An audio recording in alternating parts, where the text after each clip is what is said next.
किस कदर बेखुदी में सुना रहा होगा कि मैं आका को सुना रहा हूं, जो कुरान वाले हैं, जिन पर कुरान नाजिल हुआ है, वो बेखुदी में सुना रहे थे। इधर आका अलैहिस्सलाम ने जब रुकने का इशारा किया, वो जब रुके, उसके बाद आंख उठा के देखा तो देखा हुजूर की आंखें आंसू बहा रही हैं। सुभान अल्लाह, सुभान अल्लाह। जिन पर कुरान नाजिल हुआ वो कुरान सुन के रो रहे हैं। इसलिए हुजूर ने कहा जब कुरान पढ़ो तो आंसू बहाओ, आंसू ना निकले तो आंसू बहाने जैसी सूरत बना लो। गम से कुरान नाजिल हुआ है। कुरान का मजाज है जंग साफ कर देना, कुरान का मजाज है घमंड दूर कर देना, कुरान का मजाज है जो सुने तो उसके रोंगटे को खड़ा कर देना। आज हमारे यहाँ कुरान ही नहीं पढ़ा जाता है, कॉमेडी सुनी जाती है, कुरान नहीं सुना जाता है। जहां तहां की बेजान कहानी सुनी जा रही, कुरान नहीं सुना जा रहा। बंगाल में एक और गलत रीत है, जीवनी के नाम पे फालतू बेबुनियाद और गढ़ी हुई रिवायतें बयान की जाती है, और गा गा के गढ़ी हुई रिवायतें। सैयदा फातिमा ज़हरा रज़ियल्लाहु ताला अन्हा की शान में गैर मुहज़्ज़ब जुमले, नबी बोला ए फातिमा, ये सारी बातें जीवनी के नाम पे बोली जा रही है, जीवनी के नाम पे गाया जाता है। 5 बच्चे बैठे हैं, ये गा रहा है, जीवनी बयान कर रहा है। उलमाए कराम से हदीस सुना जाए, उलमाए कराम से कुरान सुने जाए, झूठी जीवनी बयान नहीं की जाए, कुरान पाक के पढ़ने का रिवाज दिया जाए। घर में कोई औरत हाथ में काम में हाथ नहीं लगाएगी जब तक कि वह कुरान पाक की तिलावत ना कर ले। कोई झाड़ू नहीं लगाएगी जब तक कि वह दुरूद ना पढ़ ले। जिन अय्याम में उन पर नमाज फर्ज नहीं है, जब माहवारी के दिनों में, उन दिनों में भी आदत बना दें कि वह वजू करके मुसल्ले पे बैठ के 100 बार कलमा शरीफ 100 बार दरूद पढ़ ले, ताकि दूसरों को उनकी कमजोरी का पता भी नहीं चले और नमाज पढ़ने की आदत भी लगी रहे, ताकि नमाज 5 वक्त पढ़कर वजू करना, मुसल्ले पे बैठने की आदत लगी रहे। वरना वह पाक होंगी, एक दिन पहले वो नहाएंगी, 2 दिन के बाद नमाज शुरू करेंगे, 5 दिन के बाद फिर अगला महीना का खून आ जाएगा, बस सुस्ती करेंगी। इसलिए बुजुर्गों ने कहा है उसे नापाक हालत में नमाज नहीं पढ़ना है, लेकिन वह दुरूद तो पढ़ सकती है, वजू करके मुसल्ले पे बैठ जाए ताकि नमाज के टाइम की आदत लगी रहे। वो दुरूद पढ़े काम शुरू करने से पहले, मुसलमान मर्द तिलावत करे काम शुरू करने से पहले। तिलावत 5 मिनट जल्दी से खत्म कीजिए, बाकी वो नाचेगा 1 घंटा 1.5 घंटा 2 घंटे तक। नाते पाक को नाच नहीं बोला जाता है, नाते पाक को मुजरा नहीं बोला जाता है। जो तुम्हारा स्टाइल, जो तुम्हारा ढंग है, उस ढंग की मजम्मत की जाती है, नात की नहीं। जो नात दिल से पढ़े तो बंदा वली बन जाएगा, जो दिल से मुस्तफ़ा से इश्क करे तो वह वली बन जाएगा। दिल से जो करे, जबान से हम आपके बगैर नहीं जिएंगे, नमाज फजर जोहर असर सब गायब है। वो तो सारी जिंदगी पढ़ता रहेगा नात, विलायत की क्या बरकतों को महसूस ही नहीं कर सकता है। वो आशिक़ रसूल वो होगा जो मुस्तफ़ा की मोहब्बत में मुस्तफ़ा की पैरवी करता है। आशिक़ रसूल तो गर्दन कटाने को तैयार रहता है, गर्दन कट जो नमाज फजर के लिए ना उठ पाया वो गर्दन क्या कटा पाएगा। बस सिर्फ 2 पैसा कमाने के लिए ये सारे नाम लिए जाते हैं। आला हजरत के सामने एक शख्स आया, कहा हुजूर मैंने नात लिखी है। उस नात के अशार में जब देखा, मैं आपके लिए तड़प रहा हूँ हुजूर, आपकी जुदाई में बेचैन हूँ। आला हजरत ने क्या कहा, जो कुछ आपने लिखा है वो अगर आपके दिल में है तो आप वली हैं। जो आप लिखे हैं कि हम हुजूर की याद में तड़प रहे हैं, हिज्र में बेचैन हैं, अगर वाकई आप बेचैन हैं आप वली हैं, वली। ये कौन बोल रहा है? कुतुबुल इरशाद। ये कौन कह रहे हैं? नाइब गौसे आजम। ये कौन कह रहे हैं? शेखुल इस्लाम वल मुस्लिमीन। हम लोगों की बात तो कमजोर है, शेखुल इस्लाम वल मुस्लिमीन की बातें हैं। क्या कह रहे हैं? अगर ये बात आप दिल की कैफियत है तो आप वली हैं, आप जाहिर सी बात है। और अगर नहीं, सिर्फ अल्फाज की बाजीगिरी है, अल्फाज और जुमले का जोर है तो आप झूठे हैं। अगर वो बात आपके दिल में है नहीं कि मैं तड़प रहा हूं, और अल्फाज में लिख रहे हैं कि मैं तड़प रहा हूं, तो आप झूठ बोल रहे हैं, और झूठ में कोई असर नहीं, कोई तासीर नहीं, कोई बरकत नहीं। आला हजरत ने कलाम उनके हाथ में दे दिया। अब आप बताएं कि ये है। और आजकल ये कहते हैं नात पढ़ने को मुजरा कह दिया आपने, नात को गवैया, नात पढ़ने वाले को गवैया कह दिया। नात पढ़ने वाले को गवैया नहीं बोला जाता है, जो फिल्मी स्टाइल में नाते पाक की तौहीन करे उसको गवैया बोला जाता है। उसकी तौहीन की जाती है। वरना नात आप कायदे से पढ़ें और आंसू निकले तो बंदा आपका पांव चूम लेगा कि आशिक़ रसूल है।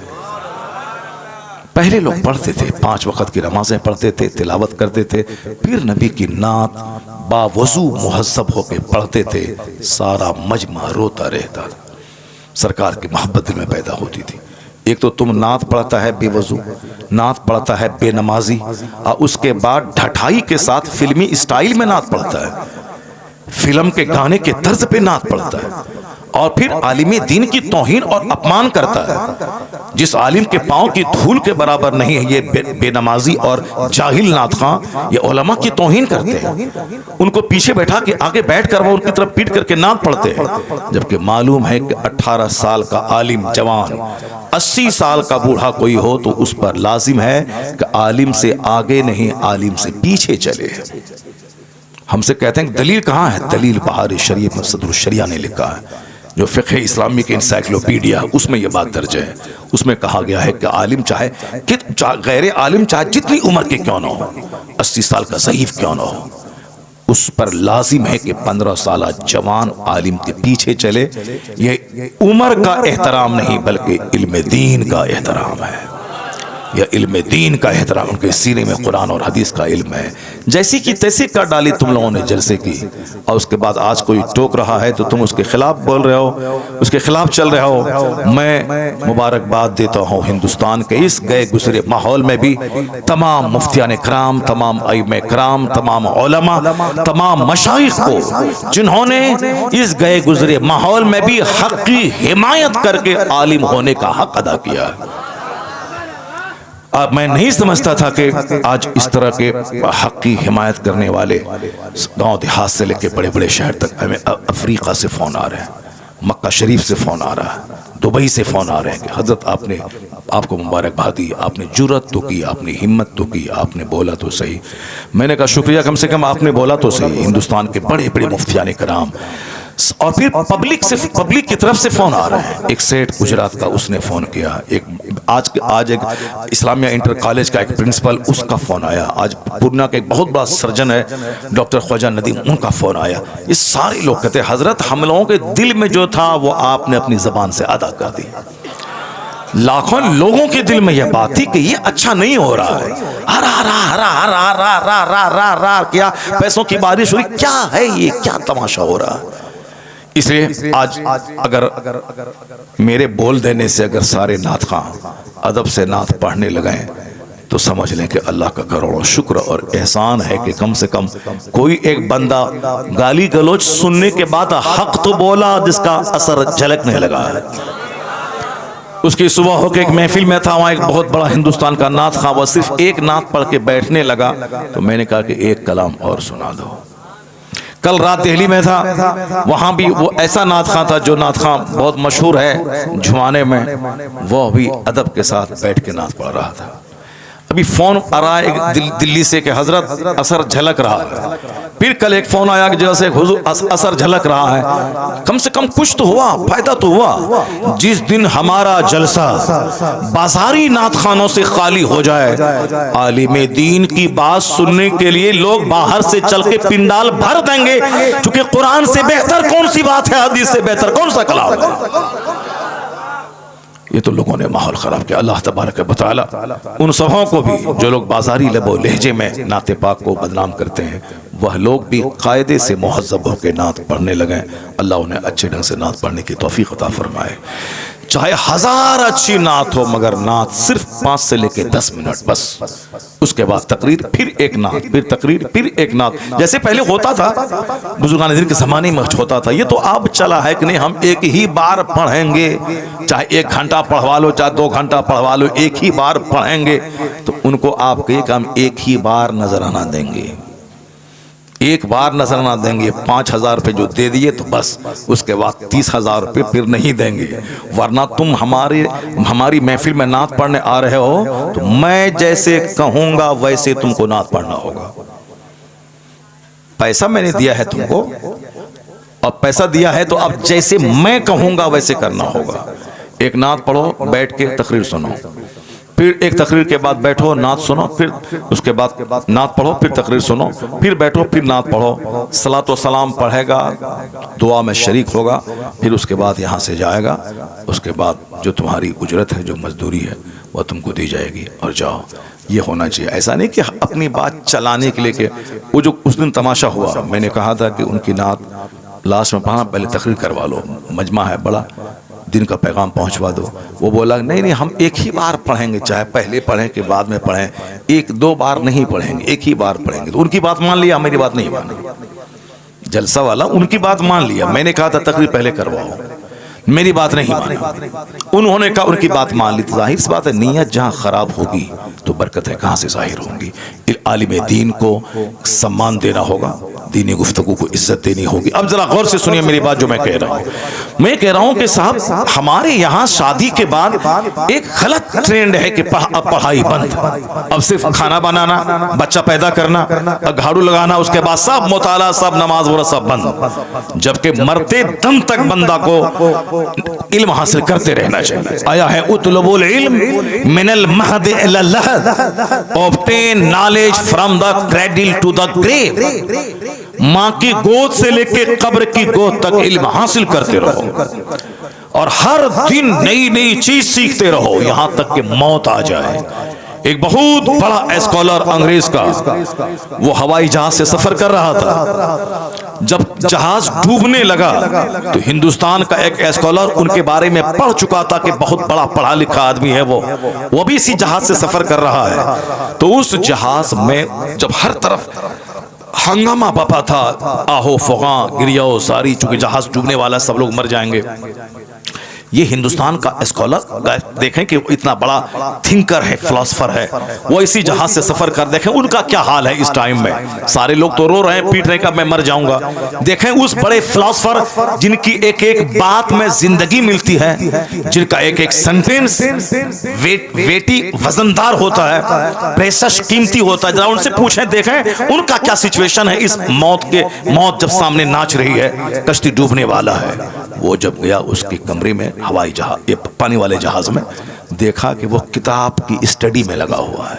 क्या बात है, किताब पढ़ रहा है। कहा सर, तूफान की सद में है जहाज, सारे मुसाफिर रो रहे हैं, सामने मौत नजर आ रही है और आप इस खौफ की घड़ी में किताब का मुताला कर रहे हैं। क्या कहा उस बंदे ने, वो यूरोप का रहने वाला, हम लोग तो सिर्फ घचड़ घचड़ बात करने वाले हैं, टाइम बर्बाद करने वाले हैं, सिर्फ दूसरों की गीबत शिकायत करने वाले हैं, अपनी बुराई दूर करके अच्छाई पैदा करने का ट्रेंड तो हमारे अंदर है नहीं।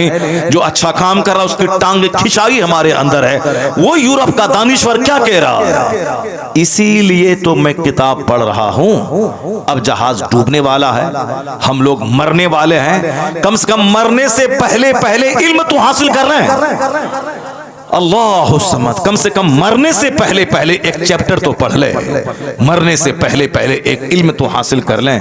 इसीलिए तो पढ़ रहा हूं। हालांकि जहाज डूबा नहीं, बिल्कुल उलट पुलट करके तूफान की जद में आकर के बस किनारा मिल गया और जहाज बच गया। अगर नहीं बचता, मर जाता, तो ये बात हमको कैसे मालूम होती?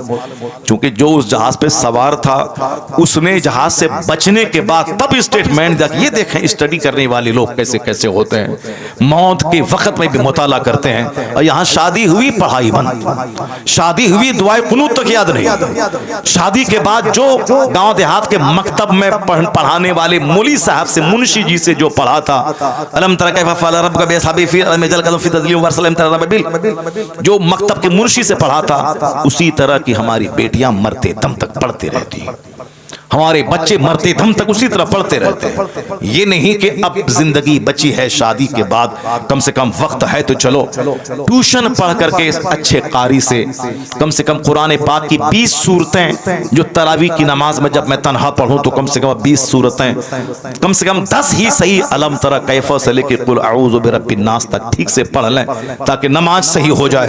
उसको तरावी में भी पढ़ें डबल करके, और 5 नमाजें उसी 10 सूरतों से पढ़ें। कम से कम इतना तो कर लेना चाहिए। नहीं, बूढ़े हो गए, कुरान पाक कायदे से पढ़ नहीं पा रहे हैं, जरा देखें, वो हिंदू की बेटी शादी जवान हो चुकी थी, शादी हो गई। शादी के बाद अपने शौहर से कहा, शौहर से बोली कि मैं स्टडी जारी रखूंगी, आपकी खिदमत में कोई कमी नहीं होगी, मैं आपकी वाइफ हूं, मैं टाइम निकाल के मैं स्टडी करूंगी। तो शौहर ने कहा हाँ ठीक है, स्टडी करो। इस कदर डीपली पढ़ाई करी कि पूरा हिंदुस्तान अखबार में आया था, सारा मेरा शहर खुशी मना रहा था। हिंदू तो खुशी मना ही रहे थे, मुसलमान भी उसकी मेहनतों की दाद दे रहे थे कि शादी होने के बाद, एक बच्चा होने के बाद भी पढ़ाई जारी रखी। वह ब्लॉक डेवलपमेंट ऑफिसर भी बन गई, बीडीओ ब्लॉक डेवलपमेंट ऑफिसर बन गई वो। और हमारी बेटी अलम तरा कैफा भी नहीं पढ़ पाई, दुरूद ताज भी नहीं पढ़ पाई, दुरूद इब्राहिमी भी कायदे से याद नहीं है। अगर दुरूद इब्राहिमी पढ़ो तो कोई बच्चा नहीं पढ़ पाएगा, वो भूलेगा, सर खुजलाएगा।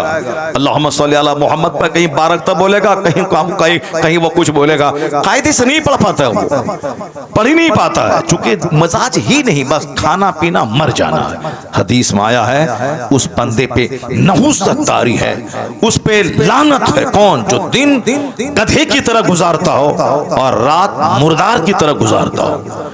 गधे की तरफ मतलब धोबी के घर से कपड़ा ढोना घाट तक, घाट से धोबी के घर तक, गधे की तरह साफ ईंट ढोना, चक्की पीसना। वो गधा जो मेहनतें करता उसको मालूम नहीं कि मेरी पीठ पर किताब है कि लकड़ियां है। वो गधे की तरह मेहनत करना, रात मुर्दार की तरह सो जाना। जो दिन भर खेत खलियान, दुकान, मार्केट, बाजार, ये सामान, वो सामान, ये ऑर्डर, वो ऑर्डर, वो सप्लाई, यानी कभी ख्याल तक ना आया कि मुझे अगर कल मर गया तो मेरे पास क्या होगा। न जमीन रहेगी, न मकान, न पैसे जो मैंने कमाया, न फिक्स डिपॉजिट, कुछ नहीं रहेगा। मरने के बाद जहां खरबों साल रहना है, बेगिनती साल रहना है, जहां का एक दिन 50,000 साल के बराबर है आखिरत का, वहां मेरा क्या बनेगा। अक्लमंद वो है जो फैक्ट्री भी चलाएगा, जन्नत जाने की तैयारी भी करेगा, फजर भी पढ़ेगा, 8 घंटे काम करेगा, फिर टाइम निकाल के जोहर पढ़ेगा, जोहर पढ़ेगा, फिर 4 घंटे काम करेगा, फिर असर पढ़ेगा, फिर 2 घंटा काम करेगा, फिर मगरिब पढ़ेगा। वो जानेगा कि 24 घंटे में 8 घंटे तो मैं सो गया, 12 घंटे तो मैं काम किया, कम से कम 2 घंटे तो निकाल लूं, ताकि अगर कल मर गया, कंपनी मेरे पास नहीं रहेगी मगर सजदा तो मेरे पास रहेगा। बस थोड़ी सी सोच अच्छी कर ले, दुनिया में भी वह दूसरों के सामने भिखारी नहीं रहेगा। जो दुनिया में नहीं पढ़ाई करेगा वह दूसरों के सामने हाथ फैलाएगा, जो पढ़ाई नहीं करेगा, नौकरी नहीं करेगा, वह दूसरों के सामने भीख मांगेगा, जो कायदे से मेहनत करके खेती बाड़ी नहीं करेगा वह दूसरों के सामने भीख मांगेगा, वह मजदूरी करेगा, पंजाब दिल्ली में जाकर रेड़ी चला ठेली चलाएगा। आज बेशुमार लाखों बच्चे मुसलमानों के, बिहार और बंगाल के, जो दिल्ली और पंजाब में जाकर रेड़ी और ठेला चला रहे हैं, ये वही बच्चे हैं कि अगर उनका मजदूर बाप अगर मजदूरी करके अपने बच्चों को पढ़ा दिया होता तो उनका बेटा हीरो साइकिल में रेडी नहीं चलाता, उनका बेटा कम से कम टीचर बन के 1 लाख रुपए महीना कमाता। वो अपने घर और समाज वालों की इज्जत में इजाफा करता। लेकिन बाप भी इतना जाहिल, वो भी मजदूरी करता रहा और 5 साल 6 साल के बच्चों से भी मजदूरी करवाता रहा। एजुकेशन, दुनिया की तालीम जरूरी है दुनिया में खुशहाल रहने के लिए, दुनिया की तालीम जरूरी है यहां खुशहाल होने के लिए। बहुत सारे जमींदार जमीन बेच कर मकान बनाते हैं, जमीन बेच कर बुलेट खरीदते हैं, जमीन बेच कर अपनी बेटी की शादी करवाते हैं। कोई भी काम पड़ा जमीन बेचा, कोई बीमार पड़ा जमीन बेचो, मकान बनाना है जमीन बेचो, 5 साल के बाद रंग पेंट करना है जमीन बेचो। अब बाप की जमीन पाई थी, अपना तो ना इल्म हासिल किया, ना हुनर सीखा, ना ठीक ढंग से खेती बाड़ी कर रहा है। अब कोई बड़ा काम आ गया तो जमीन बेच कर बड़ा बनना चाहता है, बुलेट खरीद के जमीन बेच के पेट्रोल डालता है वो।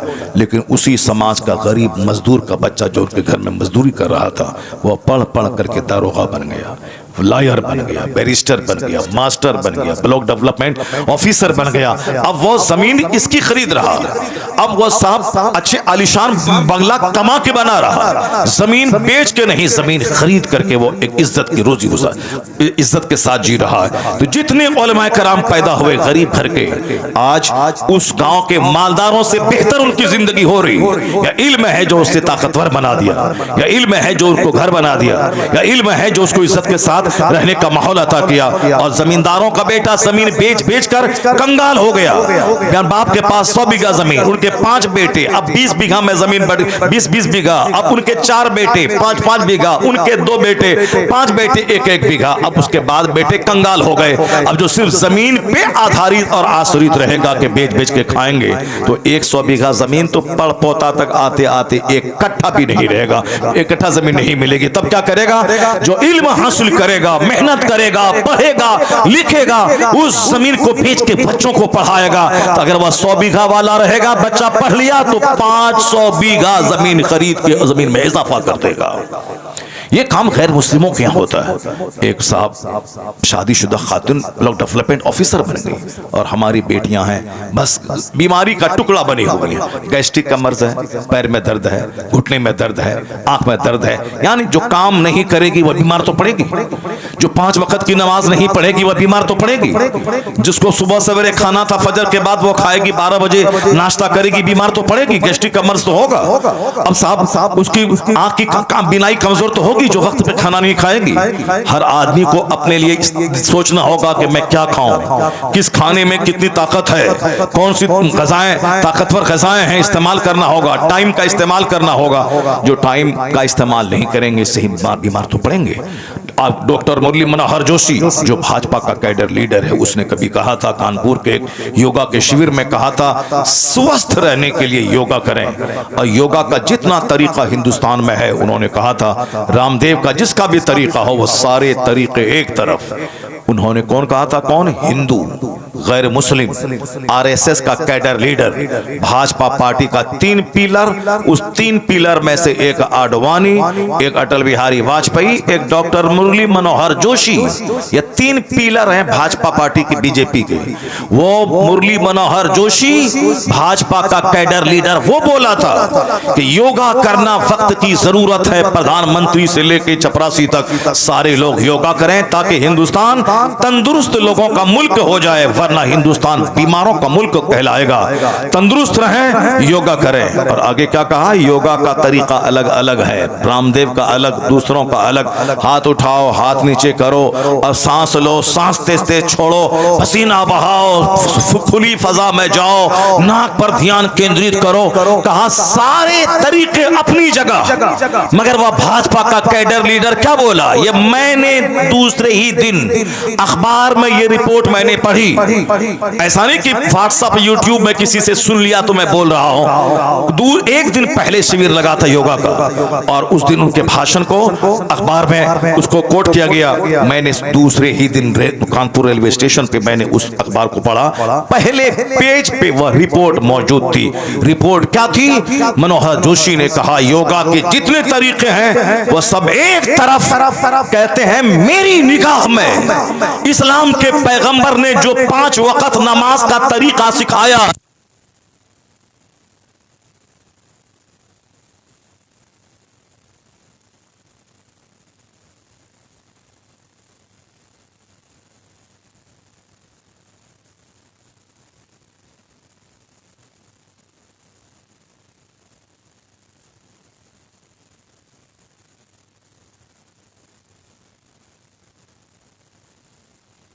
सलाम अलैका या रसूल अल्लाह। एक बार जोर से बोलें, अस्सलातु वस्सलामु अलैका या रसूल अल्लाह व अला आलिका व अस्हाबिका या नूर अल्लाह। गौर से सुने जो बात मैं आपसे कह रहा हूँ। भाजपा का कैडर लीडर क्या बोला? योगा के जितने तरीके हैं एक तरफ, मगर जब मैं नमाज को देखता हूं तो मुझे कहना पड़ता है कि नमाज से बढ़कर कोई योगा नहीं है। और स्टेटमेंट उसका था, इस्लाम के पैगंबर से बढ़कर कोई तबीब नहीं है, कोई डॉक्टर नहीं है। सबसे महान डॉक्टर पैगंबर आज़म कहते हैं नमाज। बंदा खड़ा रहता है, फिर झुकता है, फिर खड़ा होता है, फिर सजदे के लिए जाता है, बैठ जाता है, फिर जाता है, फिर बंदा खड़ा होता है। खड़ा जब होता है तो ध्यान सजदे की जगह पे केंद्रित करता है, जब झुकता है रुकू में तो ध्यान आंखें पांव पर केंद्रित रहती है, जब बैठता है तो गोद में ध्यान केंद्रित रहता है। कहते हैं सजदे में आंख नाक पर ध्यान केंद्रित लोग करते हैं, वो कहते हैं सलाम के टाइम में कंधे पर। ये कंसंट्रेशन, ये ध्यान केंद्रित करना, सारी दुनिया से कट जाना, अपने मालिक की तरफ ध्यान लगाना, वो कहते हैं कि जो नमाज का स्टाइल है, खड़ा होने के बाद सीधे कोई चले जाए सजदे में तो कोई फिजिकल डिस्टरबेंस हो सकता है, जिस्मानी खराबी कोई हो सकती है, लेकिन सीधे खड़े होने के बाद सजदे में नहीं जाना। स्टैंडिंग के बाद आधा सजदा रुकू में जाना है, फिर खड़ा होना है, तब उसके बाद सजदे में जाना है। वो कहते हैं ये स्टाइल ऑफ प्रेयर, ये नमाज का जो ढंग है इतना साइंटिफिक, इतना लाजवाब है, सेहतमंद रहने के एतबार से। वो कहते हैं ना नमाज का जवाब है, ना नमाज देने वाले मोहम्मद अरबी का जवाब है। ये छोटा मोटा पढ़ा लिखा बंदर क्या जाने, ये रामगिरी जैसा आदमी जो महाराष्ट्र का, जो हमारे पैगंबर के खिलाफ बोला, ये जाहिल क्या जाने।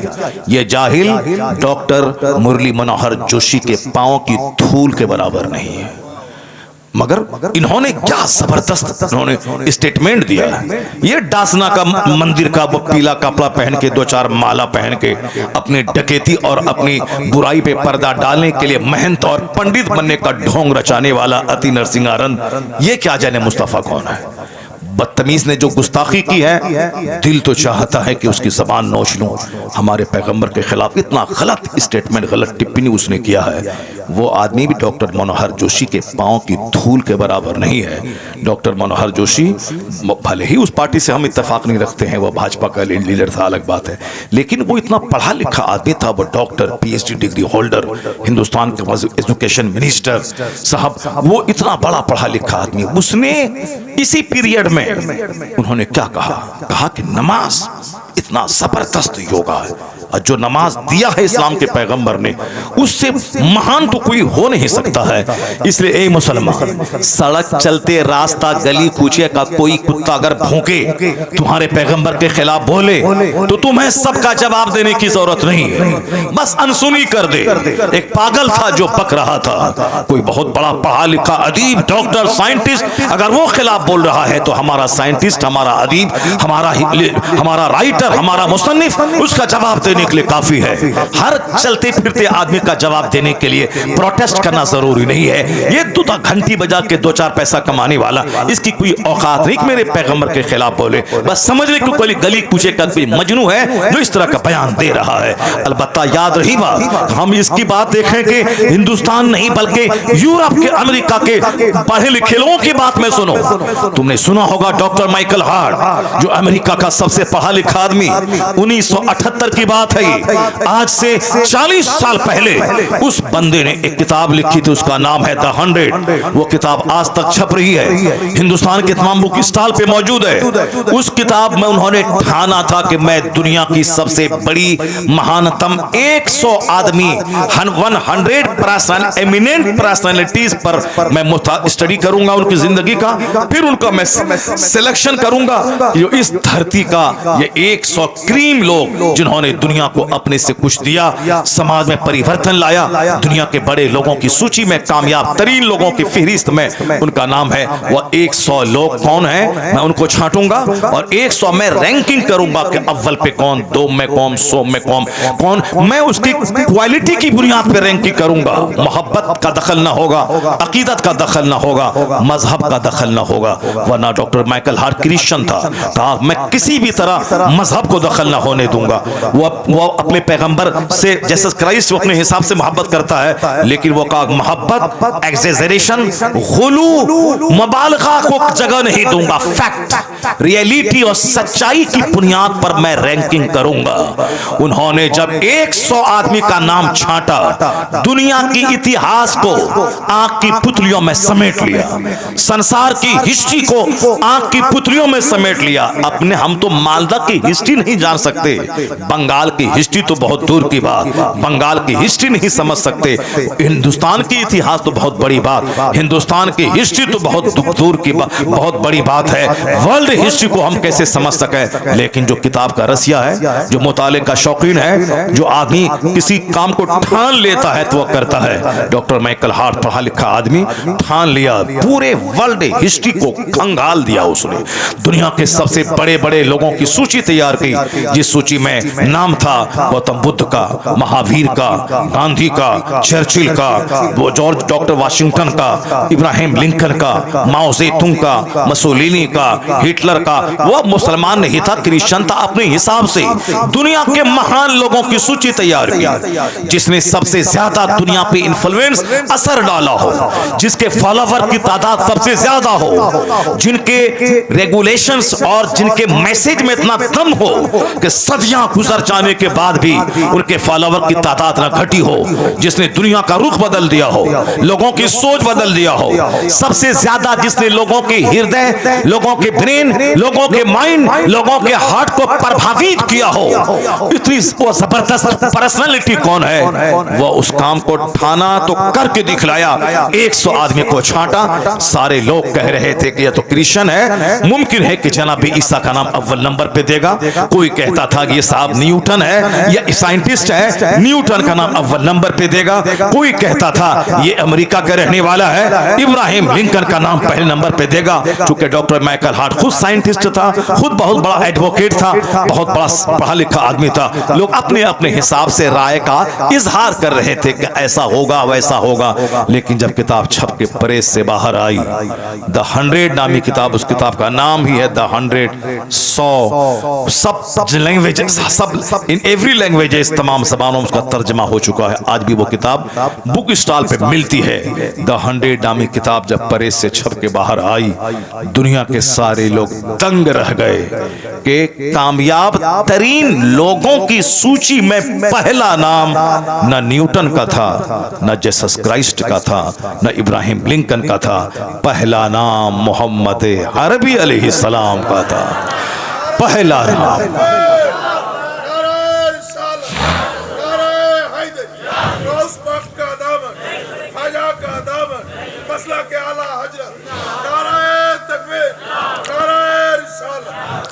उस किताब को हिंदुस्तान की तमाम बड़े बुक स्टॉल पे उस किताब मौजूद है। ये नरसिंहानंद उस किताब को खरीद के पढ़े, नहीं खरीद के पढ़ना चाहता तो वो बोले हम उसको किताब भिजवा देते। डॉक्टर गिरी साहब रामगिरी वो किताब पढ़े, वो इन जैसे करोड़ लाखों लोगों को जो पढ़ा सकता है और जिसको इसकी धूम सारी दुनिया में इसकी सलाहियत की है। उन लोगों ने क्या हमारे पैगंबर के बारे में लिखा? उन्होंने कहा क्या लिखा उन्होंने? He was the only man in history who was supremely successful on both levels, religious and secular। वो कहते हैं कि ह्यूमन हिस्ट्री का वो इकलौता आदमी था मोहम्मद अरबी अलैहिस्सलाम जो सियासत और मजहब दोनों सतह पर सबसे ज्यादा कामयाब तरीन शख्स हुआ। He was only man, तनहा आदमी, इकलौता आदमी, who became who was supremely successful, यानी जो सबसे ज्यादा कामयाब हुआ इस रुए जमीन में, मजहबी तौर पर भी, सियासी तौर पर भी। एक ऐसी गवर्नमेंट दुनिया को दी जिस गवर्नमेंट में अमीर गरीब काले गोरे सबको समान अधिकार दिया, सबों की राय से हुकूमत चलेगी, अपनी हुकूमत नहीं चलाई जाएगी बल्कि बंदों पर, बंदों के खालिक की हुकूमत चले, के कानून की हुकूमत चलेगी, जिसको आमतौर पर अपनी जबान में लोग अपने हिसाब से डेमोक्रेसी कहते हैं। वह कहते हैं जमहूरियत, प्रजातंत्र, जहां काले गोरे का फर्क मिट जाए, सारे अमीर गरीब सब बराबर हों, सबको समान अधिकार मिले। वो कहते हैं ये कानून अगर किसी ने नाफिज किया है दुनिया में तो उसका नाम मोहम्मद अरबी अलैहिस्सलाम है। वह इकलौता आदमी है जो साइंटिफिक, जो साइंस, जो मजहबी तौर पर और सियासी तौर पर कामयाब हुए हैं, ये उसने कहा। और मालूम है हिंदुस्तान के एक हिंदू लीडर डॉक्टर सरोजनी नायडू वो क्या कहती है? वो कहती हैं, I have been struck over again and again to see this indivisible unity of Islam. When the azan is sounded, the worshippers are gathered. The peasant and the king stand side by side together. The best embodiment of democracy can be seen 5 times a day in the mosque. क्या बात कह के रख दिया उसने। वो हिंदू है, बहुत पढ़ी लिखी खातून है, वो बहुत बड़ी शायरा और बहुत बड़ी पॉलिटिकल लीडर, जो भी जान पॉलिटिक्स से ताल्लुक रखता है वो सब उसका नाम जानते हैं, डॉक्टर सरोजनी नायडू। वो लिखती हैं कि मैं जब मुसलमानों की मस्जिदों पे नजर दौड़ाती हूँ, मैं हैरत में पड़ जाती हूँ कि हर जगह डेमोक्रेसी प्रजातंत्र का ढंढोरा पीटा जा रहा है। अमीर गरीब काले गोरे सब बराबर, वो है कहां दुनिया में? ये 5 वक्त मुसलमानों की मस्जिदों में देखने को मिल जाता है। 5 वक्त मुसलमानों की मस्जिदों में देखने को मिल जाता है। वो क्या कहती है? व्हेन द अजान इज साउंडेड, तब अजान दी जाती है। अजान की बात आगे तो एक बात मैं बता दूं, अजान की आवाज सिर्फ मुसलमान नहीं सुनते हैं, गैर मुस्लिम भी सुनते हैं। जब गैर मुस्लिम दुनियादार सारे लोग सुनते हैं तो इमाम से ज़्यादा अच्छी आवाज़ वाला मुअज्जिन होना चाहिए। इसलिए कि जब वो अजान 5 टाइम पुकारे तो मुमकिन है कि बहुत सारे गैर मुस्लिम का सीना हिल जाए, वो अजान सुन के कलमा पढ़ के मुसलमान हो जाए। मेरे मोहल्ले की मस्जिद में मुअज्जिन अलग है। मोहल्ले का एक बच्चा 10th में पढ़ता है, 10th में या 11th में पढ़ता है। वो बच्चा कभी कभी अजान देता है। वो 11वीं में पढ़ता है, मैट्रिक पास कर चुका है या मैट्रिक का एग्जाम देने वाला है। अजान जब देता है तो हिंदुओं का घर आसपास में है, गैर मुस्लिमों का, उनके घराने की औरतें भी काम काज छोड़ के अजान सुनने लगती हैं और वो दूसरों से कहती हैं, क्या कहती हैं? वो कहती हैं कि वो बच्चा बड़ा अच्छा अजान देता है। और एक मुसलमान औरत थी, वो जब अजान बच्चा देता था तो वह रोने लगती थी।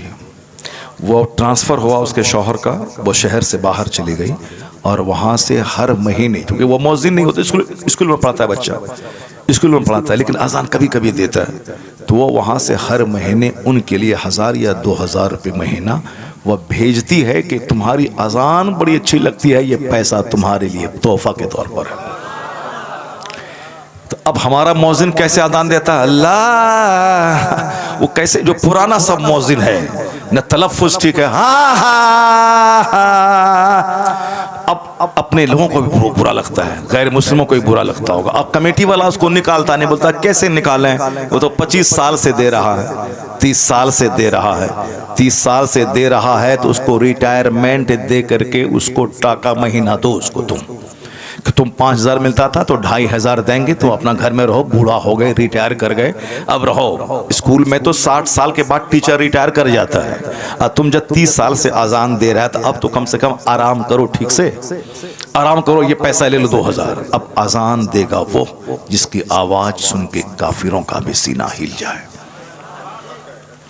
इस पर कोई तवज्जो नहीं देता है। अब वो पॉलिटिक्स होती है। अब हम कहते हैं कि साहब मौजिन ज़बरदस्त अजान वाला हो, ताकि बेनमाजी को नमाज पढ़ने के लिए मस्जिद की तरफ चला जाए।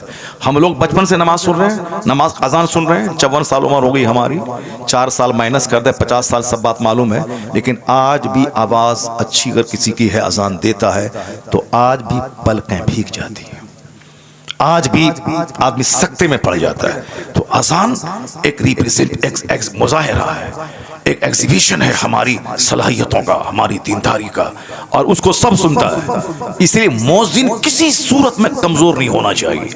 जबरदस्त मुकाबला, कंपटीशन हो, 50 मौजिन को बुलाया जाए, जिसकी आवाज सबसे ज्यादा खूबसूरत हो, अच्छी तनख्वाह दे करके उसको मौजिन मुकर्रर करे।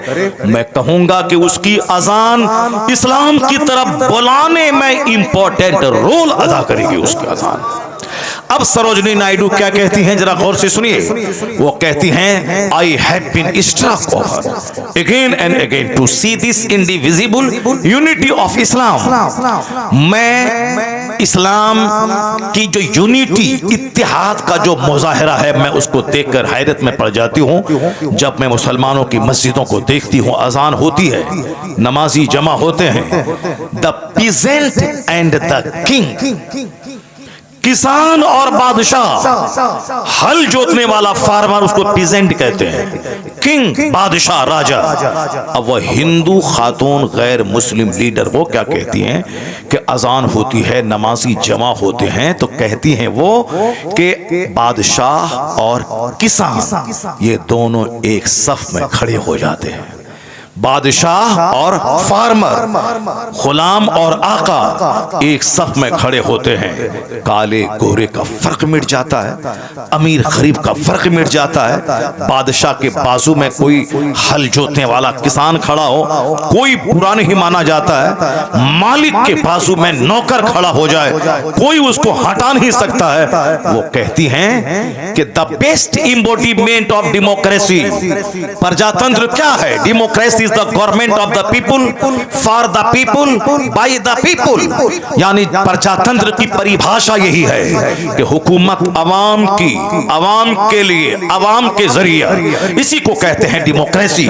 वो कहती हैं कि डेमोक्रेसी है कहां? कहीं गोरों का शासन है, कहीं ब्राह्मणों का शासन है, जो के कहने का सेंस था।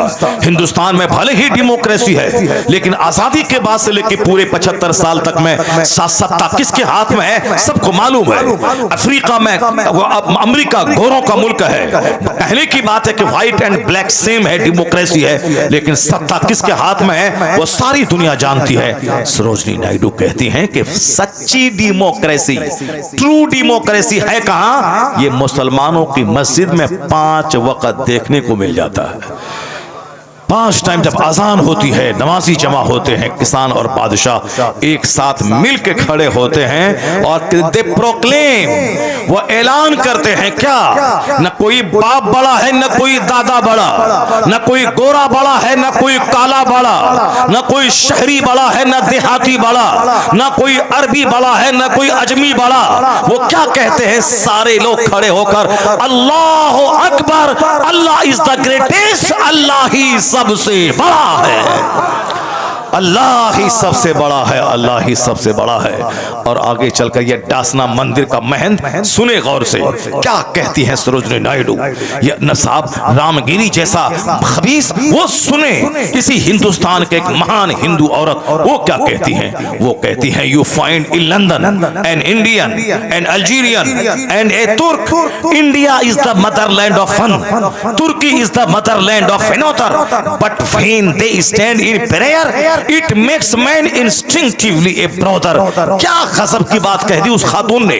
वह हिंदू औरत क्या कहती है? वो कहती हैं कि लोग लंदन में जाते हैं, अब इंडिया से लोग गए, अल्जीरिया से लोग आए, तुर्की से लोग आए, जबान अलग, इंडिया की जबान अलग, तुर्की की जबान अलग, अल्जीरिया की जबान अलग, मुल्क अलग, जबान अलग, और अलग अलग काम से लोग लंदन गए हैं, कोई घूमने, कोई पढ़ने, कोई बिजनेस करने, मुल्क अलग, काम अलग, जबान अलग, मगर when they stand in prayer, लेकिन जब ये मुसलमान नमाज के लिए खड़े होते हैं लंदन में, इंडियन, अल्जीरियन और तुर्की का रहने वाला, जबान अलग, मुल्क अलग, काम अलग, लेकिन जब नमाज का टाइम हुआ और ये सब मिलके जब नमाज के लिए खड़े होते हैं, तो वो कहती हैं कि it makes man instinctively a brother. ऐसा लगता है ये मुस्तफा का दिया हुआ कानून नमाज ये मुसलमानों को भाई भाई के बंधन में बांध देता है। अब कोई ना अल्जीरियन ना इंडियन, सब गुलाम मोहम्मद है, एक सब में खड़े हो गए महमूद व अयाज,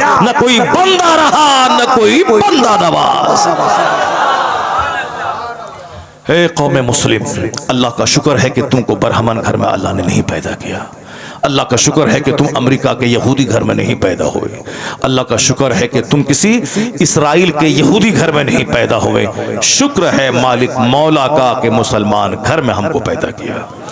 वरना तुम में से कोई बंदा बता दे कि इतना महान मजहब इस्लाम के लिए तुमने स्टडी की है, तुमने मुताला किया है, तुमने 10 साल खाक छानी है, 1000 लोगों से तुमने मुलाकात की है, सबसे तुमने डिबेट किया है, पंडित से, किसी रिब्बी से, किसी पोप से तुमने बहस किया है, मुबाहसा किया है, तब जाके कहा नहीं इस्लाम सबसे ग्रेट है, मैं इस्लाम स्वीकार करता हूं।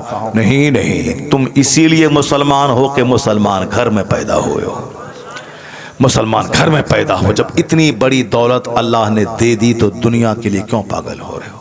तुम चाहते हो कि अमेरिका का खरबपति अपनी सारी फैक्ट्री तुमको दे दे और तुम अपना ईमान बेच करके उनके घर के बुत को तू सजदा करने लगो। अगर मोमिन हो तो तुम यही बोलोगे तेरी खरबों की प्रॉपर्टी पे थूक देता हूं, इस्लाम का सौदा नहीं करूंगा। जब इतनी बड़ी दौलत अल्लाह ने आपको दे दी है तो फिर दुनिया के लिए क्यों रोते हो? दुनिया के लिए क्यों भागते हो? दुनिया के लिए क्यों परेशान होते हो? जब इतनी बड़ी दौलत अल्लाह ने दी है तो दुनिया ना होने का शिकवा क्यों करते हो? इतनी बड़ी दौलत अल्लाह ने दी कि तुझको मुसलमान बनाया, और इस फितना फसाद के वक़्त में एक तरफ कोई सहाबा को गाली देता है, कोई अहले बैत की तौहीन करता है, कोई मुस्तफ़ा के इल्म गैब की तौहीन करता है, अलग अलग राय सबकी हो गई, अलग अलग ख्याल हो गया। दुनिया की मोहब्बत ने सबको पागल बना दिया, जबकि अल्लाह रब्बुल इज़्ज़त ने अपने महबूब को जो बुलंदी दी है, कुरान गवाह है, हदीस गवाह है। मगर कुछ लोग हैं कि सरकार दो जहां में कलमा पढ़ने के बावजूद ऐब निकालते, कहते हैं कि इल्म नहीं, इल्म गैब नहीं है, इल्म गैब है भी तो जानवर चौपाए की तरह माज़अल्लाह 1000 बार माज़अल्लाह, कैसी कैसी बातें करते हैं। कुछ लोग कहते हैं नबी को मैं मानता हूँ, सहाबी को मानता हूँ, अमीर मुआविया रज़ी अल्लाह तआला अन्हु को नहीं मानता हूँ। कुछ लोग कहते हैं कि इमाम हुसैन बादशाहत के लिए मैदान करबला गए थे और जंग की और वहां शहीद हो गए।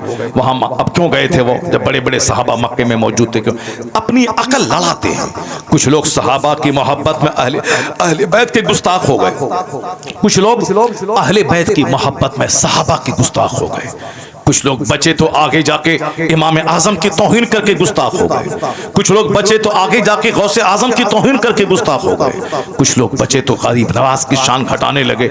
यानी अलग अलग राय, अपनी अपनी राय लगाने लगे। बैठे बैठे कुछ नहीं करना तो खैनी गुटका खाना है, तकिया लगा के बैठना है और अपने दिमाग के हिसाब से सोचना और समझना है, ये हो गया तो वो हो गया। अरे हुजूर ने कहा कि सहाबा की इज्जत करो, मेरे सहाबा सितारे की तरह है, जिसकी तू पैरवी करेगा हिदायत पा जाएगा। ब्लाइंडली आंख बंद करके मान ले सारे सहाबा हक पे हैं, सारे सहाबा जन्नती हैं। अब किसी एक की तखसीस क्यों करता है? अमीर मुआविया रज़ी अल्लाह तआला अन्हु के खिलाफ जबान क्यों खोलता है? अब उन्होंने मुस्तफ़ा के सहाबी बख्शे, अल्लाह ने बख्श दिया, मुस्तफ़ा ने कहा कि वो हिदायत याफ्ता है, वो नूर हैं, सितारे की मानिंद हैं, तो मान लेने अपनी अपनी अकल को वहां मत लड़ा। लेकिन अक्ल लड़ा के कोई नबी की तौहीन करके काफिर हो गया, कोई सहाबा की तौहीन करके रास्ते से भटक गया, कोई अहले बैत को गाली दे के रास्ते से भटक गया, कोई इमाम आजम की तौहीन करके भटक रहा है। इस फितनो फसाद के वक्त में अगर तुम ईरान के यहूद राफिजी घर में पैदा हो गए होते, पानी पी पी के सिद्दीक उमर उस्मान रज़ी अल्लाह अन्हुम अजमईन को गाली देते। अल्लाह का शुक्र है राफिजी घर में नहीं, सुन्नी घर में अल्लाह ने पैदा किया। तुमने रिसर्च नहीं किया कि वहाबियत ठीक है, सुन्नियत ठीक है कि कादियानियत ठीक है। कौन जो बहुत सारे लोग कहते हैं कादियानी काफिर है, वो मुताला ही नहीं किया, बस मौलाना साहब कहते हैं तो वो भी कह रहा है, आला हजरत ने कहा तो वो कह रहे। मौलाना लोग, जो मौलवी साहब लोग, मेरे जैसे बहुत सारे मौलवी हैं जो उनकी किताबों को नहीं पढ़ा, बस कह दिया आला हजरत काफिर है, हाँ आंख बंद करके, मुताला नहीं किया है। लेकिन अगर ये कादियानी घर में पैदा हो गया होता, ये भी सारी जिंदगी नबूवत का ऐलान करने वाले गुलाम अहमद को नबी मानता और फिर हम सुन्नी मुसलमानों को वो कम पढ़ा लिखा और गरीब और पस्त कहता। मगर हम लोग आज अगर टनाटन सुन्नी हैं तो हमारा कोई रोल नहीं है, बस रोल किसका है? फजले इलाही का है कि हमें राफिजी फैमिली में नहीं, सुन्नी फैमिली में पैदा किया है।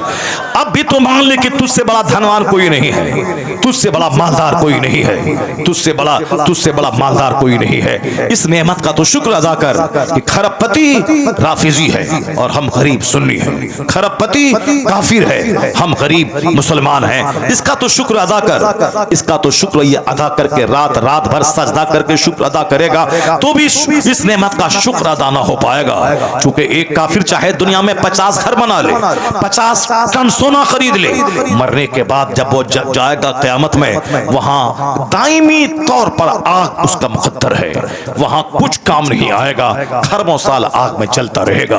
और मुसलमान अगर ये दुनिया में किराए के घर में रहा, फुटपाथ पे सोता रहा, गरीब रहा, लेकिन ईमान सलामत रहा कि अल्लाह एक है, मुस्तफा मेरे सरदार हैं, कुरान हक है, क़यामत हक है, आखिरत हक है, नमाज रोज़े हज और ज़कात हक है, यानी कहीं भी किसी भी तरह से इस्लाम की तौहीन न करे, पैगंबर आज़म की तौहीन न करे, और इसी हालत में मर जाए तो दुनिया में 70 साल 70 मिनट के बराबर नहीं है, 80 साल 80 सेकंड के बराबर नहीं है। जितने लोग यहाँ बैठे हैं, पैदा हुए परसों, कल जवान हुए, आज बूढ़े हो गए, हमारा ये 55 साल कैसा लग रहा है? वैसा लगता है जैसे परसों पैदा हुए, कल पढ़े लिखे और आज दाढ़ी के बाल सफेद हो गए।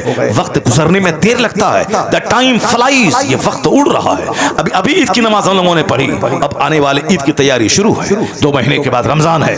अब हम लोगों ने प्रोग्राम लिखा, जब अब आगे दिसंबर, जनवरी, फरवरी के लास्ट 26 तारीख तक प्रोग्राम बुक है। अब 1 मार्च से रमजान शुरू है। अब मदीना जाने की तैयारी कीजिए, रमजान में साहब हाफिजों से बात कीजिए। अब खत्म हो गया, यानी अभी ईद की नमाज से फारिग हुए हैं, अभी ईद आ रही है। क़यामत की निशानी है कि वक्त बड़ी तेजी से गुजरेगा, साल 1 महीने की तरह लगेगा, महीना हफ्ते के बराबर लगेगा, हफ्ता 1 दिन के बराबर लगेगा, और 1 दिन जैसे कोई आग चिंगारी भड़की और बुझ गई, अभी सुबह अभी शाम। ये क़यामत की निशानी है कि वक्त बड़ी तेजी से गुजरेगा। ये निशानी आ गई है, कब मर जाएंगे कहना मुश्किल है। अब अल्लाह रब्बुल इज्जत का शुक्र अदा करे कि ये दुनिया में गरीब रहें, मोहताज रहें, अगरचे मोहताज रहने इस्लाम पैगाम नहीं देता। ज़कात का कानून है कि कमाओ 1 लाख, साल में 2500 अल्लाह की राह में अपने गरीब भाई को दे दे। कमाओ 1 करोड़, माल तेरा पाक रहेगा, तुम सिर्फ 2.5 लाख, 100 लाख तेरा, 100 लाख में 98,50,000 तेरा, और 2.5 लाख तेरी गरीब बहन, तेरे गरीब भाई, तेरे गरीब पड़ोसी, तेरे गरीब रिश्तेदार। अल्लाह रब्बुल इज्जत के नाम पे ज़कात कानून पर अमल करते हुए अपने गरीब भाई बहन को दे दे, माल भी बढ़ेगा, वहां जन्नत भी मिलेगी। तुम दे, 1 करोड़ दिया है तो 2.5 लाख निकाल उस अल्लाह की खातिर, अल्लाह का हुक्म मानते हुए अपने गरीब भाई को दे दे। तेरा गरीब भाई खाएगा, माल भी बढ़ेगा, सवाब भी मिलेगा।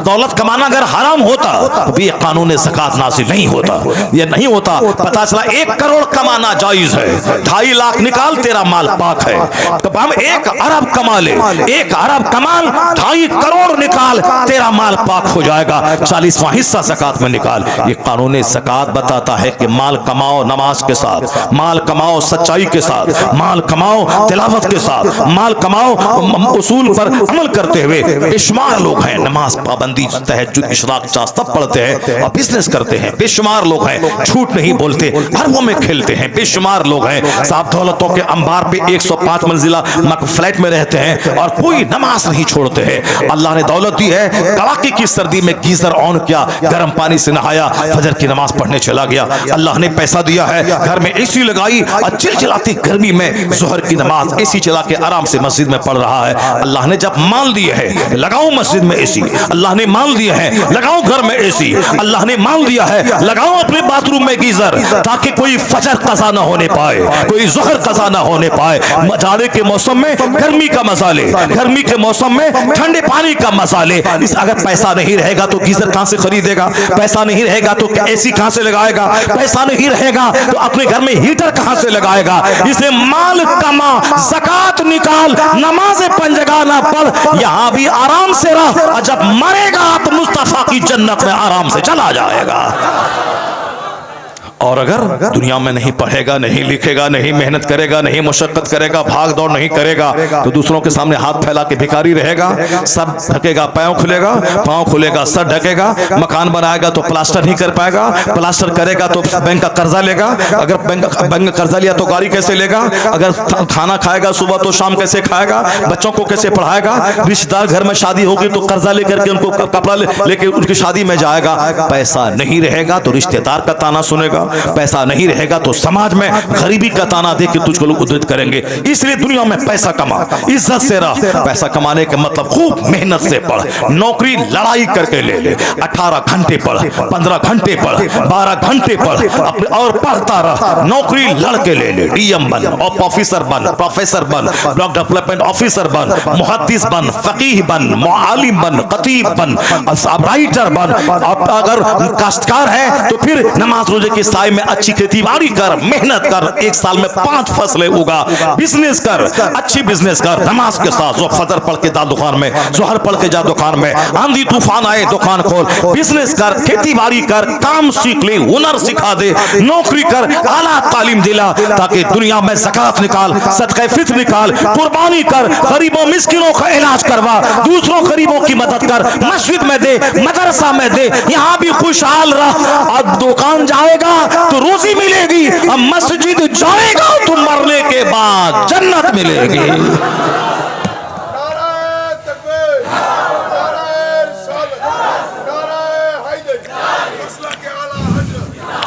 जो सिर्फ पैसा कमाया, नमाज नहीं पढ़ा, रोजा नहीं रखा, तो फिर दुनिया ही में 70-80 साल सुख कर लेगा और मरने के बाद खरबों साल आग में जलने के लिए चला जाएगा।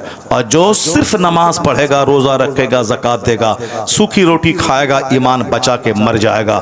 चलो कम से कम 70-80 साल दुख काटा, कम से कम अब खरबों साल जन्नत में जाके आराम करेगा। लेकिन अगर ये भी थोड़ी सी मेहनत करेगा, मुशक्कत करेगा, भागदौड़ करेगा, नमाज पढ़ेगा, दुनिया भी यहाँ भी आराम से रहेगा, मरने के बाद आराम से रहेगा। ये थ्योरी हमारी नहीं है, ये थ्योरी हमारे परवरदिगार की है। वो क्या थ्योरी है? रब्बना आतीना फिद दुनिया हसना व फिल आखिरत हसना व क़िना अज़ाबन्नार। अब दुआ कर, अल्लाह ने सिखाया है बंदों से कि तुम दुआ करो कि ऐ मेरे रब, दुनिया में भी भलाई अता फरमा, आखिरत में भी भलाई अता फरमा और जहन्नम की आग से हमें बचा दे। इसलिए इस्लाम नहीं कहता तू फकीर बन जा, मोहताज बन जा, मुफलिस बन जा, भिखारी बन जा। नहीं, इस्लाम का कानून ज़कात हमें मालदार बनने की तालीम देता है। इस्लाम का कानून सदकात फित्र हमें मालदार बनने की तालीम देता है। सदका फित्र उस पर वाजिब है जो साहिब निसाब हो, ज़कात उस पर फर्ज है जो साहिब माल हो, हज उस पर फर्ज है जो साहिब इस्तिताअत हो। पैसा रहेगा 5 लाख तब न बंदा हज को जाएगा, वरना हज को तड़पता रहेगा या दूसरों के सामने भीख मांगता रहेगा कि आप पैसा दीजिए हम मदीना जाएंगे, सेठ साहब पैसा दीजिए हम मदीना जाएंगे। मैं कहता हूं क्यों भीख मांग के मदीना जाता है? भीख मांगना खुद हराम है, हज के लिए सवाल करना यह भी हराम है। क्यों मांगता? हज फर्ज नहीं है तो हज की तमन्ना दिमाग में मत पाल। नमाज से पंजगाना फर्ज है, पढ़, नमाज पढ़, ये हज से बड़ा फर्ज है नमाज पंजगाना। नमाज पढ़ता नहीं है, मदीना जाएंगे, मदीना जाएंगे, ये दिमाग में तमन्ना पाले हुआ है। नमाज पढ़ पहले, और हर नमाज फर्ज है तुम पर, हज फर्ज नहीं है। तो जो फर्ज है वह करता नहीं है, जो फर्ज नहीं है उसके लिए बेचैन हो रहा है। इसका मतलब है कि यह तमन्ना शैतानी तमन्ना है कि फर्ज जो है वो अदा करता नहीं है, जो फर्ज नहीं है उसके लिए बेचैन हो रहा है। तमन्ना शैतानी तमन्ना है। हाँ, जो फर्ज अदा करने के बाद तमन्ना करे इलाही असबाब पैदा फरमा दे ताकि तेरा हरम देख लूं, तेरे महबूब का दयार देख लूं, तो मालूम है तुम्हें जब तुम दिल की तड़प के साथ मदीने की हाजिरी की तमन्ना रखेगा, फराइज़ व वाजिबात की अदायगी के साथ, तो वही होगा मुफलिसी में भी मदीने का सफर हो जाए जिस पे सरकारे दो आलम की नजर हो जाए। जब नजर नजर होगी मुस्तफ़ा की, वहां से इंतजाम होगा जहां से बंदा सोच नहीं पाएगा। और यहाँ बोलता है कि हम नात पढ़ते हैं, हमको नजर ना दीजिए, आपका पैसा मदीना में खर्चा करेंगे। ला हौल वला कुव्वता इल्ला बिल्लाह। क्या मांगता है यार, हज के लिए सवाल करना जब दुरुस्त नहीं है तो बोलता है कि पैसा दीजिए, आपका पैसा मदीने में खर्चा करेंगे। इस कदर गिर गए, ऐसे ज़मीर फरोशी वाला काम करने लगे। क्यों ऐसा करता है? मदीना जाना चाहो, ये बोलो कि अगर अल्लाह दुआ कीजिए कि मैं मदीना चला जाऊं, और मदीना चला गया तो हम आपके लिए दुआ करेंगे। ये कहना चाहिए कि न कि बोलता टाका दीजिए, आपका टाका मदीना में खर्चा करेंगे। जब सवाल करना ही हराम है तो क्यों सवाल कर रहा? आप टाका दीजिए, आपका टाका हम मदीने में खर्चा करें। यानी गुनाह करते करते आदमी ठेठ और दिलेर हो जाता है। हजरत मैंने आज ही एक कौल पढ़ा, एक बहुत बड़े बुजुर्ग का कौल आज मैंने पढ़ा है कि जो आदमी फराइज का, सुन्नतों का तर्क करने वाला होता है, अरे चलो ये सुन्नत है छोड़ देते हैं, फर्ज अदा कर लेते हैं। जो सुन्नतों को छोड़ने का आदी होता है वो धीरे धीरे फर्ज भी छोड़ने लगता है, और जो फर्ज छोड़ता है वो धीरे धीरे शरीयत को हकीर समझने लगता है। नहीं, नमाज रोजा पढ़ना कोई ज़रूरी नहीं है, और जो शरीयत को हकीर समझता है वह धीरे धीरे कुफ्र की तरफ चला जाता है, धीरे धीरे कुफ्र की तरफ चला जाता है। जो नवाफिल का, सुन्नतों का एहतमाम करता है वह फ़र्ज का एहतमाम कितना ज़्यादा करेगा, और जो फ़र्ज पर अमल करेगा, नमाज रोज़े हज व ज़कात पे, वह शरीयत को किस कदर अहमियत समझेगा।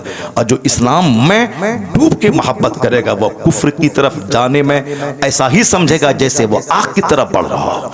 ये इस्लाम का मज़ा वो चख लेता है। उस चखने की एक सिफत यह है कि जिस तरह कोई ऐसा कुफ्र की तरफ जाने को ऐसा समझे जैसे वह आग में जा रहा हो, आग में जा रहा हो, समझ ले कि वह ज़ाक़ा तो अमल ईमान, वो ईमान का मज़ा चख लिया। जो मुसलमान होने के बाद कुफ्र की तरफ जाने को ऐसा समझता हो जैसे कोई बंदा आग में जा रहा हो। अल्लाह ने दौलत दी है, आप हज करें पहले, उसके बाद दूसरा काम अल्लाह ने माल दिया है, माल का अल्लाह की राह में खूब खर्च करें। अल्लाह इस्लाम का कानून लाजवाब है, कानून ज़कात, कानून हज, कानून रोज़ा, सब लाजवाब है इस्लाम का कानून। और जिसके पास नहीं है पैसा वो ज्यादा हाथ पैर मार के गुनाह ना करे। नहीं, मेरे को अल्लाह ने गरीब बनाया है तो हम क्या करेंगे, नमाज भी नहीं पढ़ेंगे। अगर ऐसा हुआ तो दुनिया में भी जानवर की जिंदगी गुजारेगा। वो पैसे पैसे को तरसता रहा, मरने के बाद आग में गया, दोनों जहान की रुसवाई उसके हिस्से में आई। और सुन, जिस तरह मालदार कुर्बानी करता है, ज़कात देता है, हज करता है और उम्रा करता है, मस्जिदों में लाख 2 लाख देता है, अगर तेरे पास पैसा नहीं है तो सुन ले कि तू मालदार से ज्यादा धनवान है, खुशनसीब है। क्यों? तुझ पर ज़कात फर्ज नहीं है, ज़कात का हिसाब नहीं है, तुझ पर हज फर्ज नहीं है, हज का हिसाब नहीं है। यह मालदार को हिसाब देना होगा कि तुझ पर हज फर्ज हुआ था 25 साल पहले, अब 25 साल के बाद तुमने हज क्यों किया, यह सवाल उसको करना होगा। वो मालदार हिसाब देगा कि तुम्हारे पास माल 1 करोड़ तुम पर ज़कात फर्ज थी तो तुमने 1 लाख ही निकाला, क्यों? तुम्हारा गरीब भाई बीमार था, तुम उसको नहीं दिया।